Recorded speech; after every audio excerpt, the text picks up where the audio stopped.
My scout platoon from 1-4 Infantry, they have a reputation of a mythical creature that sneaks up at night and takes things off the battlefield or detains personnel. There is a thrill to being the bad guy. For every NATO exercise, you have two sides, played by NATO allies and partners. You have the good guys, and then you have the opposing force, or Opps4, and they're the bad guys.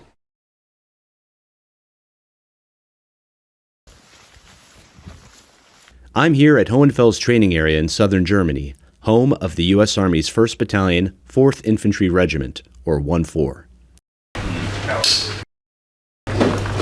1-4 is infamous throughout NATO for providing a bracingly realistic training experience. These guys are pretty good at what they do. Join me as I try to get inside the mindset of 1-4 and see what it takes to be the opposing force.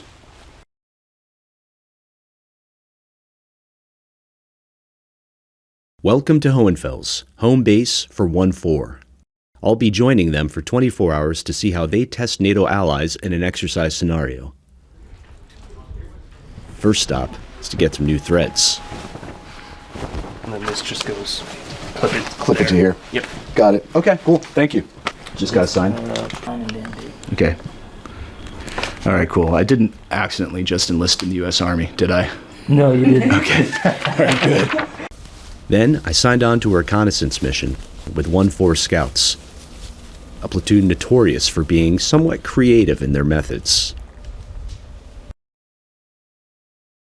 Our day-to-day job is to be an adversary for ground forces in Europe, driving our allies to think and develop techniques to be better prepared for a real adversary if it ever came to that. Our mission: sneak up on a NATO airfield and observe its helicopters without being detected by any of the guards.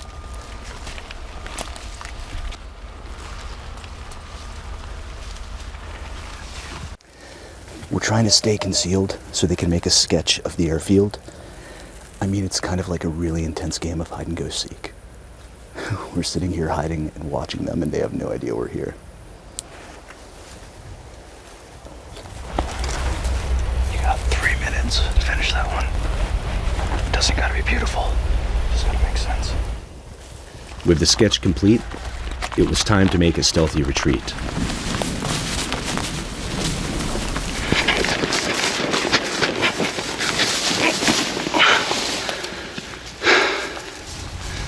But when we heard a convoy of Humvees approaching, we had to dive for cover. So right now, there are dudes like 10 meters away in that direction. So we're just doing our best impersonation of a potted plant and staying as still as we can. Then, disaster struck. I was spotted by one of the guards. While the rest of the team had made a clean getaway, I was stuck. I don't know what to do right now. Then help came in the form of an American transport plane. Just make a break for it. I used the noise to cover my escape. Mission complete. Until I saw the disappointed faces of the scouts. Huh? Did you stop when they called out? Yeah, but then when the planes came over, we split. Okay, Roger. Yeah, they heard one of us when we got close. They called out a halt, and then we just kept moving. But if you want, I'll send you the pictures and sketches we took. Yeah, that'd be good. We learned something. They were alert. They heard us coming, and I don't want to say I compromised the team, but I probably compromised the team. With a bruised ego, feeling like a liability, I realized I still had a lot to learn about what it takes to play the opposing force. I have learned exponentially from allies across Europe in this job. We learn a lot about how we communicate, what's more important to our formations. The winning really comes in the readiness built from our NATO alliance here. When you come to train, you will be better prepared and ultimately be able to deter an adversary when you go back to your home station. So real quick, because we have a really ad hoc team, if you have a TMP... Back at headquarters, the scouts are getting ready for a night mission. I'm going to tag along and see what they can do under the cover of darkness. So what we're going to do tonight is, we call it, it's part of our Special Purpose Forces mission. We're going to go out and conduct raids in an attempt to capture valuable assets of the enemy. We're trying to catch people while they're sleeping and test who's actually out there pulling guard. And if they're not, we're going to punish their leadership by taking key assets off the battlefield. Having been spotted earlier, I needed all the help I could get in staying out of sight, even in the dark.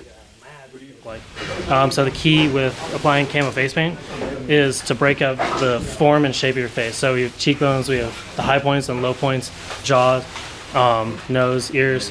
So what we're going to do is we're going to put the dark colors on the parts of our face that are most likely to reflect light. So that's like the high points of your face. Okay.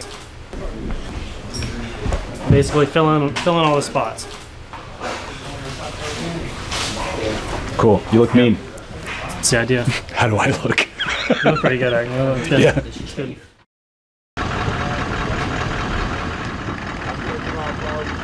Got my night optics sorted out, got my face painted, bags in the truck. We will be out all night seeing how well everybody has set security.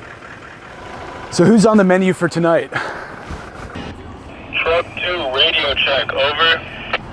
So we have I believe it's a Romanian Bertum, just off this tree line right here. We're gonna pull up and we're going to capture it. All right, let's see what happens. Here, y'all can dismount real quick. You guys ready? Yeah, let's roll. However, when we reached a position manned by Romanian infantry, 1-4 were in for a disappointment. So we found some Romanians. These guys were getting ready to take them out, but they noticed that the Romanians were manning their posts. They were paying attention, so they figured, not worth it. Good for the Romanians. You know, it's raining, it's been raining, it's cold all day, but all the same, they're alert, they're vigilant. So, good for NATO. After a few hours, we found a new target, a U.S. artillery battery that didn't seem well guarded. In true bad guy fashion, they tricked the sleeping guard into thinking we were part of his unit. Is this Rios? What's up? Is this Rios? Rios? Yeah, my bad. Is this Rios? I think I woke up the wrong person. Yeah, bro, it's Mac. My bad, sorry. No, good. Do you know where Rios is at? There is no Specialist Rios. This guard and his artillery have just been captured. These late-night raids are not always appreciated, but rules are rules.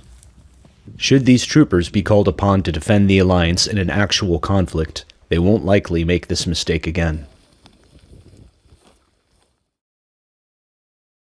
Being the bad guy isn't easy, but after 24 hours, I understood how crucial they are to improving NATO's forces. The Alliance is strong today. It'll be stronger tomorrow. And that is because they do show up to this rotation to build readiness and be prepared.